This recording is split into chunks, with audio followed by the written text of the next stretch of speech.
Hi friends, இன்னைக்கு kitchen சம்மந்தமான சிம்பிளான குட்டி குட்டி டிப்ஸ் தான் பார்க்க போகிறோம். வாங்க வீடியோக்குள்ளே போகலாம்.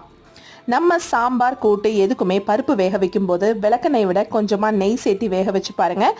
டேஸ்ட் ரொம்பவே சூப்பராக இருக்கும், வாசனையும் வேறு லெவலாக இருக்கும். கண்டிப்பாக ட்ரை பண்ணி பாருங்கள். நம்ம பாத்திரத்தில் பால் காய்ச்சும் போது இன்னும் கொஞ்சம் நேரம் கொதிக்கட்டும்னு நம்ம சிம்மில் வைப்போம்.